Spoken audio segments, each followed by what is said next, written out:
समाज की निर्दयता। घर में मातम छाया हुआ था। घर की युवान बेटी मिहिका ने आत्महत्या कर ली थी। मम्मी पापा और छोटा भाई तीनों का रो रो के बुरा हाल था। कहने के लिए संबंधी दुखी थे, सिर्फ दिखाने के लिए। उनको तो ये जानने की ज़्यादा जल्दी थी कि मिहिका ने आत्महत्या क्यों की। चलो हम पूरी बात जानते हैं। मिहिका अपने माता पिता की लाडली बेटी थी। लाड़ प्यार में बड़ी हुई थी। घर के हालात भी अच्छे थे। मिहिका के पापा एक बड़ी कंपनी चलाते थे और मम्मी घर में रहती थी।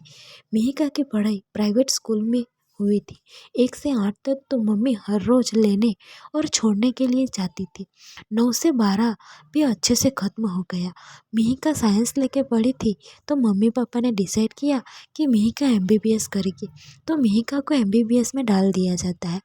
मम्मी पापा से दूर वह अब हॉस्टल में रहती थी। मिहिका ने सहेलियाँ तो बना ली थी और वो सब अच्छी दोस्त भी बन गई थी। सब अच्छे से रहती है। एक दिन अचानक पता नहीं क्या हुआ, मिहिका थोड़ी टेंशन में लग रही थी। उसकी दोस्त मीरा ने उससे बहुत पूछा, क्या हुआ है, तू इतनी टेंशन में क्यों लग रही है? पर मिहिका कुछ नहीं बताती और सो जाती है। दूसरे दिन सब सहेलियाँ साथ में कॉलेज जाती है, शाम को तो हॉस्टल आती है। दूसरे दिन सबको 2 दिन की छुट्टियाँ दी जाती है तो सब घर जाती है। मिहिका भी घर जाती है, अपने मम्मी पापा से मिलती है, बातें करती है और 2 दिन के बाद वापस आ जाती है। हॉस्टल आई उस दिन उसकी सहेलियों की नाइट शिफ्ट थी। सहेलियाँ अपनी ड्यूटी चली जाती है। मिहिका रूम में अकेली थी। उसने रूम अंदर से बंद कर लिया था और पता नहीं क्या हुआ था ऐसा कि उसने आत्महत्या कर ली थी। दूसरे दिन सुबह जब उनकी रूम पार्टनर आती है और दरवाज़ा खटखटाती है तो अंदर से कोई आवाज़ नहीं आती। शायद मिहिका अभी सो रही है, ये सोचकर 1 घंटे तक वो बाहर इंतज़ार करती है। फिर भी जब दरवाज़ा नहीं खुलता, अब वो घबरा जाती है और वार्डन को बुलाया जाता है। दरवाज़ा तोड़ के अंदर झाँक कर देखते हैं तो मिहिका ने आत्महत्या कर ली थी। उनकी लाश, आगे आप समझ लीजिए, मैं बोल नहीं पाऊँगी।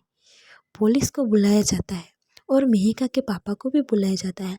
मैंने देखा था जब मिहिका के पापा मम्मी आए थे, पापा ने जैसे तैसे खुद को संभाल रखा था, यहाँ तक तो आ गए थे। मिहिका की मम्मी का तो रो रो के बुरा हाल था। वो तो चल भी नहीं पा रही थी। पापा के पैर भी चलते हुए लड़खड़ा रहे थे। जब नज़दीक जाते हैं और अपनी बेटी को मृत अवस्था में देखते हैं तो पापा भी अपनी हिम्मत हार देते हैं। एक जोर की चीख हमें सुनाई देती है। मिहिका का अग्निदाह तो हो गया था। परिवार टूट के बिखर चुका था। कॉलेज के टीम ने बोला कार्यवाही होगी, बात की तह तक जाने की कोशिश की जाएगी। ये सब तो हो गया, कोई न्यूज़ नहीं मिला। मिहिका ने आत्महत्या क्यों की? जो भी था, सगे संबंधी तो यही बात कर रहे थे, लड़की कुछ बुरे कामों में फंसी होगी तभी ऐसा किया। अब उनको कौन बताएगा कि मिहिका ने क्यों ऐसा किया? जो भी हो, मिहिका ने ये कदम उठाने से पहले एक बार सोचना चाहिए था, किसी और के बारे में नहीं, अपने माता पिता के बारे में। आशा करती हूँ हम सब हमारे बच्चों को इतना स्ट्रांग तो बना ही सकते हैं कि वो मुसीबत में हारे ना और आत्महत्या ना करे।